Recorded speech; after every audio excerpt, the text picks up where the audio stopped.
Di pertanyaan kemudian adalah bagaimana tanggung jawab pemerintah sendiri. Apa upaya yang dilakukan pemerintah untuk mendorong daerah terluar, terdepan, tertinggal tadi agar bisa juga memberikan sarana prasarana pendidikan bagi anak-anak di daerah tertinggal tadi. Saya akan mengundang seseorang yang mampu menjelaskan apa yang dilakukan pemerintah. Tetaplah bersama saya di acara Kick Andy. Ya, Indonesia sudah lebih dari 75 tahun ya kita merdeka, tetapi masih banyak prasarana-prasarana pendidikan yang jauh dari layak. Disinilah sebenarnya peran penting kita. Kalau tidak kita, siapa lagi gitu.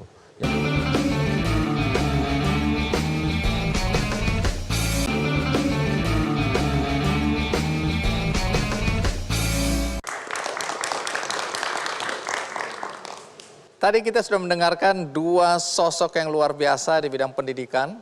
Mereka atas inisiatif sendiri mendorong agar masyarakat di daerah terluar, terdepan, tertinggal tadi untuk bisa mendapatkan akses kepada pendidikan yang memadai.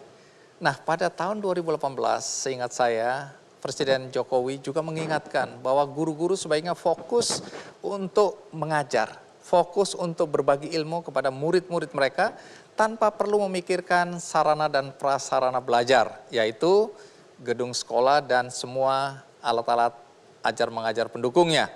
Nah, untuk itu Presiden memberikan tugas khusus, tugas mulia kepada Kementerian PUPR. Nah, apa yang dilakukan oleh kementerian ini untuk mendukung upaya ajar mengajar di daerah terdepan, terluar, dan tertinggal tadi? Mari kita sambut Iwan Suprianto. Pak Iwan, terima kasih sudah hadir di acara Kick Andy. Selamat malam, Bang Andi. Malam, monggo silakan. Pak Iwan, terima kasih sudah hadir karena banyak sekali orang yang ingin tahu juga apa yang dilakukan oleh Kementerian PUPR. Ini tentu saja mewakili pemerintah, ya, untuk memberikan kesempatan kepada anak-anak kita, generasi penerus, terutama di daerah yang tadi terluar, terdepan, tertinggal, yang selama ini membutuhkan sarana dan prasarana belajar yang memadai. Karena banyak cerita ini ya, cerita-cerita sedih sebenarnya. Tapi mudah-mudahan hari ini Anda bisa memberikan pencerahan bagi kami semua, bagi penonton, bahwa ada upaya maksimal pemerintah untuk bisa mendukung upaya anak-anak kita untuk belajar ya. Apa yang Anda dan teman-teman lihat dari Kementerian PUPR di daerah-daerah yang 3T tadi? Terluar, terdepan, tertinggal. Bagaimana kondisi ajar mengajar di sana?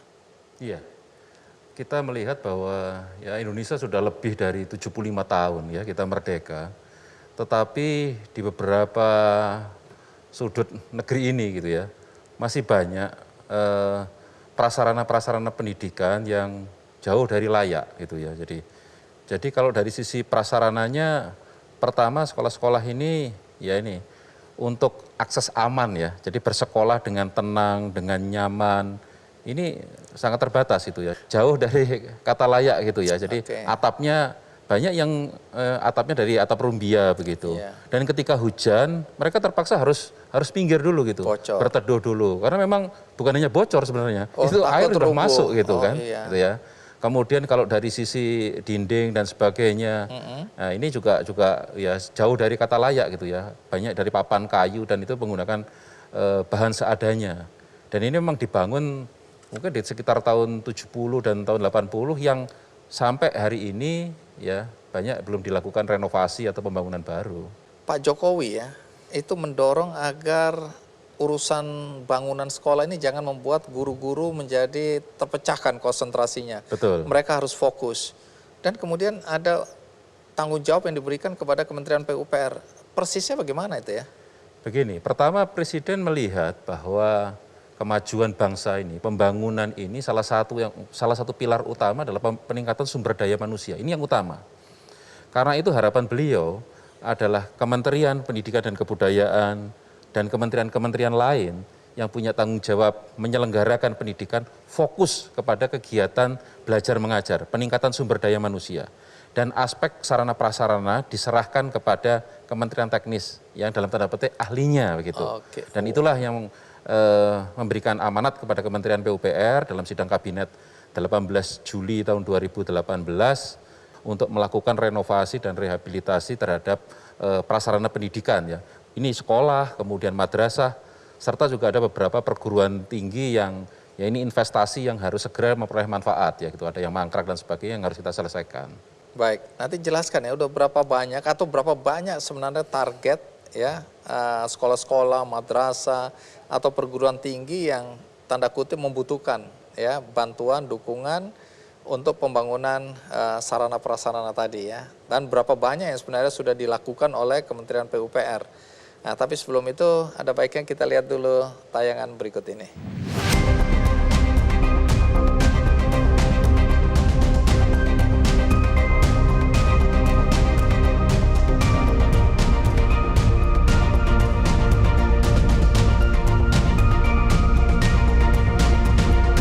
Pendidikan memegang peranan penting dalam pembangunan sumber daya manusia.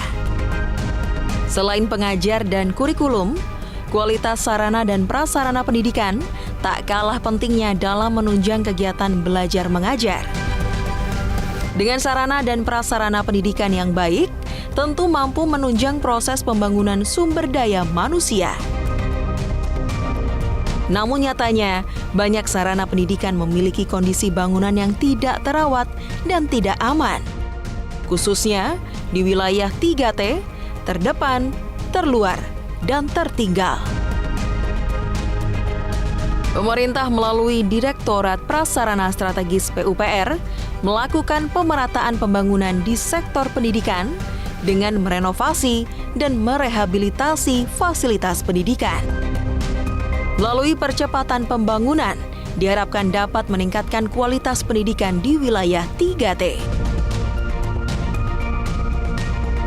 Sejak tahun 2019, pemerintah sudah merenovasi 1.763 sekolah serta 53 gedung PTN. Salah satunya SMP Negeri 18 Satu Atap Wasegi, Kabupaten Manokwari, Papua Barat.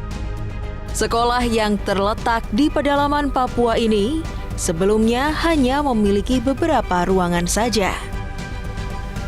Kami berterima kasih kepada Bapak Presiden Jokowi yang sudah memberikan kami pembangunan melalui Menteri Pendidikan dan Kebudayaan, Menteri PUPR, Balai Prasarana Permukiman Wilayah Papua Barat. Kami mengucapkan terima kasih selaku kepala sekolah yang ada di tempat ini, yang berada di daerah 3T yang selama ini tidak tersentuh. Melalui pemerintah, kami boleh diberikan sarana prasarana untuk menunjang pendidikan di tempat ini demi peningkatan kualitas anak-anak, di mana gedung ini awalnya hanya 4 ruangan belajar, tanpa ruangan guru, tanpa WC, tanpa sumur, tanpa pagar, semua tidak ada. Tapi melalui pemerintah, kami mengucapkan terima kasih karena kami dibangunkan rehab gedung lapangan upacara, WC sebanyak 4 buah dan sumur 1 buah.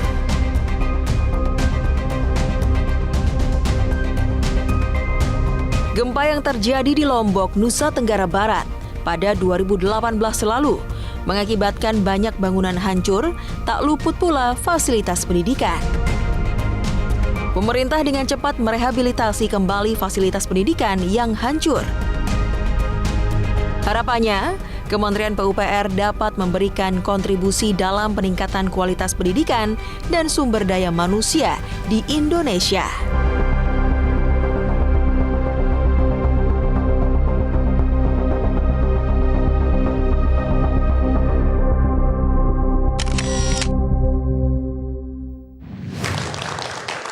Baik, jadi sudah ribuan nih kalau dilihat ya, sekolah yang diperbaiki, direnovasi maupun dibangun. Jadi artinya ini bukan cuma renovasi tapi juga membangun ya. Merekonstruksi kembali. Merekonstruksi.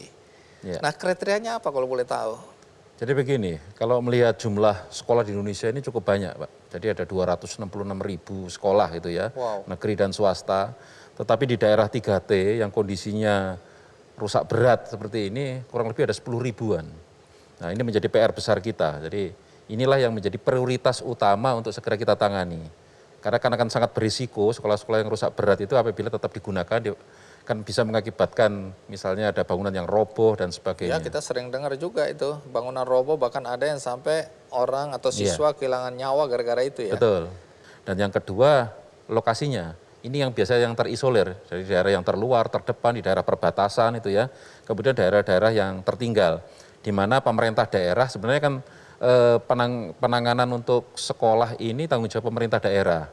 Tetapi karena ruang fiskal di daerah itu kan sangat terbatas, beberapa daerah itu masih miskin, tertinggal untuk penyelesaian kebutuhan dasar juga cukup berat. Nah, karena itu kan tetap negara harus hadir. Perlu intervensi. Perlu ya, intervensi. dalam konotasi positif itu. Positif ya. Karena ini percepatan ya. Iya. Nah, nanti cerita suka duka. Karena ini merupakan salah satu hal yang mungkin tidak banyak didengar oleh masyarakat. Bagaimana teman-teman di Kementerian PUPR ya berjuang untuk bisa mewujudkan sarana dan prasarana yang memadai bagi anak-anak terutama di daerah 3T tadi ya. Baik. Karena itu kita rehat sejenak, pastikan Anda masih bersama saya di Kick Andy. Ya, ini di Sulawesi ini Selatan, ini di Luwu. Drastis sekali perubahannya ya. Nggak percaya saya. Ini mimpi atau apa ini?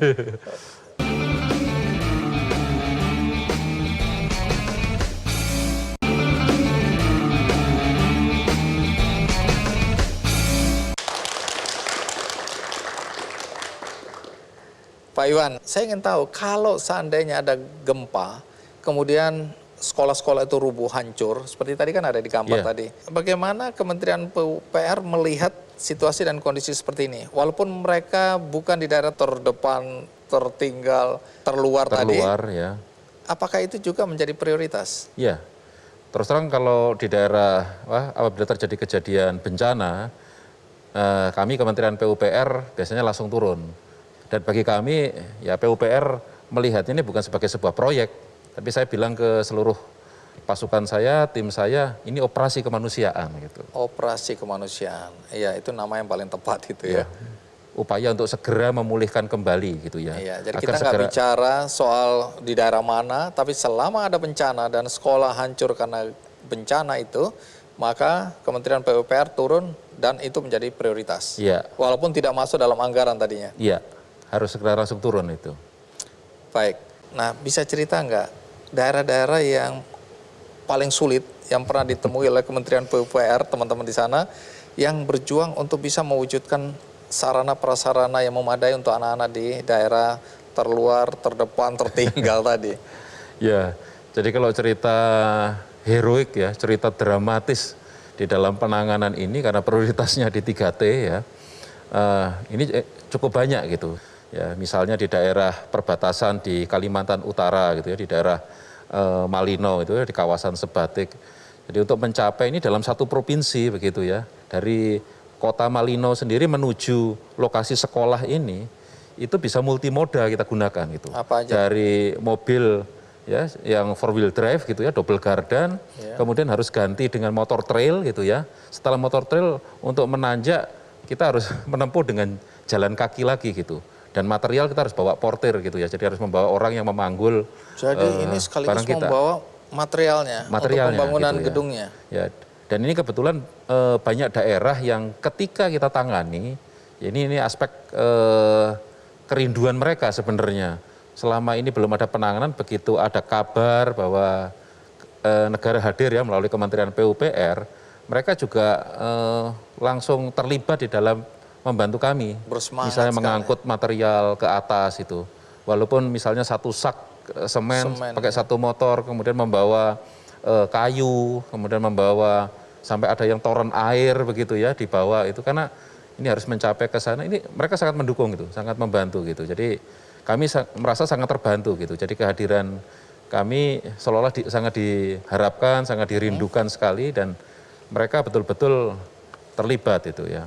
Nah kalau cerita material sendiri itu dengan kapal itu sudah ada beberapa nih di daerah itu yang dibawa tapi juga nggak nyampe karena terguling atau terbalik kapalnya gitu. Jadi ya ini sebuah risiko memang lokasi yang ditangani.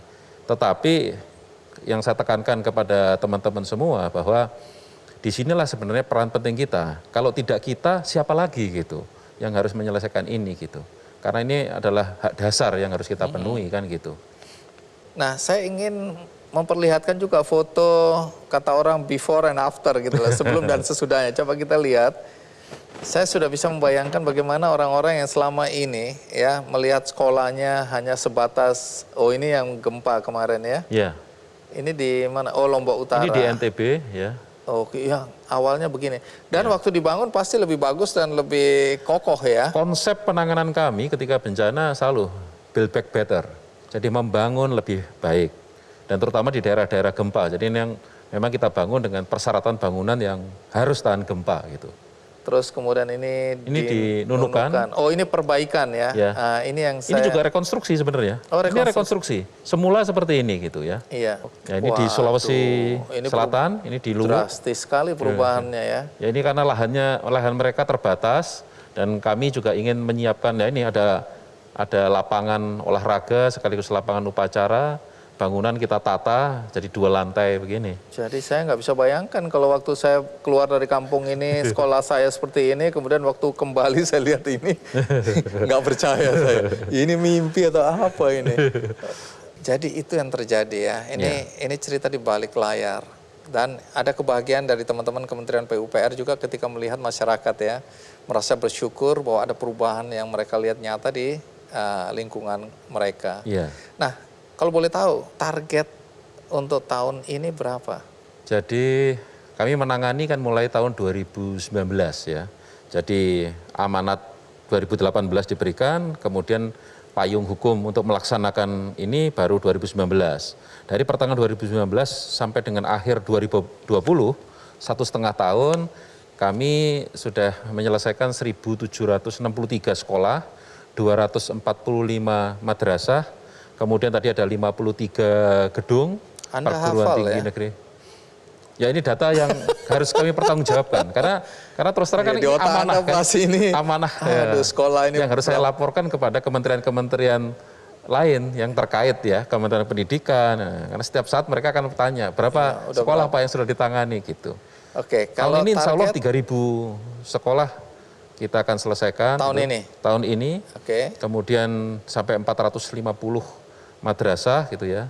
Dan ada mungkin sekitar 20 gedung perguruan tinggi yang mangkrak kita selesaikan. Gitu. Kita doakan semoga itu tercapai ya target-target itu. Amin. Karena dari cerita itu bukan cuma kebanggaan bahwa pemerintah hadir, tapi memang bagaimana masyarakat membutuhkan ya sarana prasarana yang memadai untuk pendidikan. Betul. Karena ujung-ujungnya seperti pembukaan saya tadi, banyak yang khawatir ya generasi kita berikutnya ini kalau tidak diberikan pendidikan yang memadai, ya pendidikan yang nyaman bagi mereka, tidak mengancam jiwa, guru-guru juga mengajarnya dengan proses yang menyenangkan, maka akan lahir sumber daya manusia yang berkualitas. Itu harapan terutama di daerah-daerah 3T tadi ya, jangan sampai mereka kemudian tertinggal oleh karena kita hanya fokus pada daerah-daerah yang dekat-dekat kita aja, metropolitan misalnya. Betul. Ada problematika di daerah tertinggal atau terdepan, terluar, tertinggal tadi.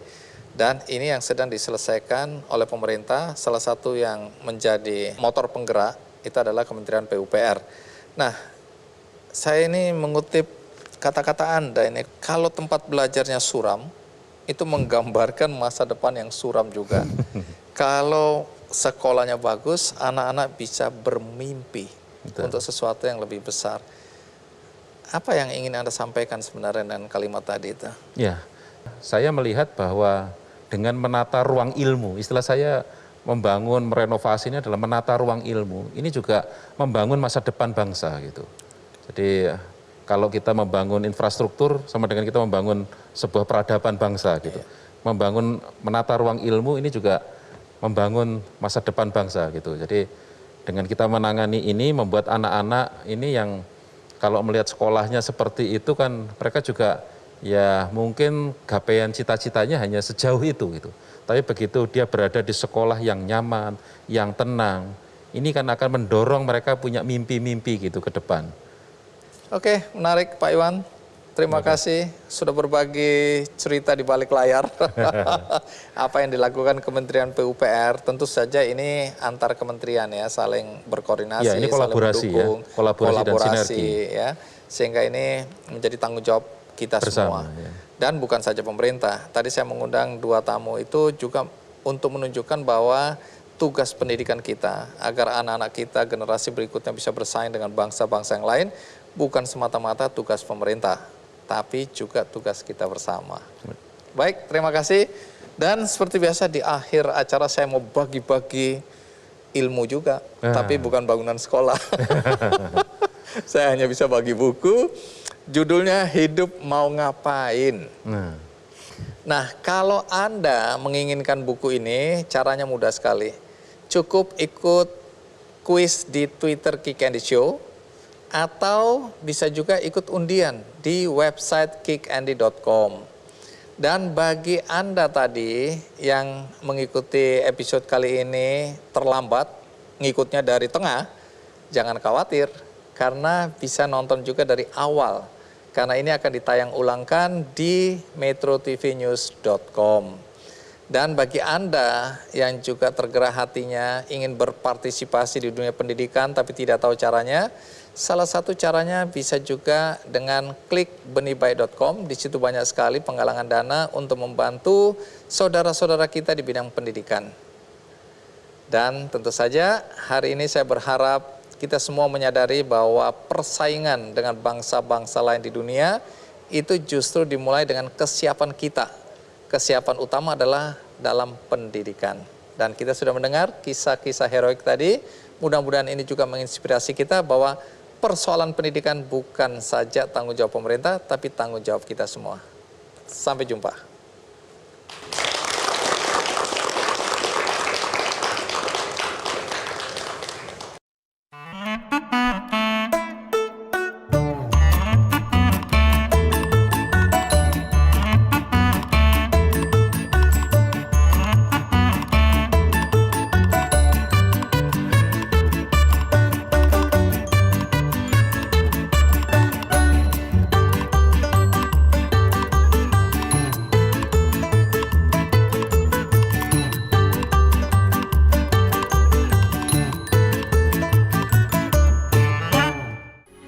Metro TV,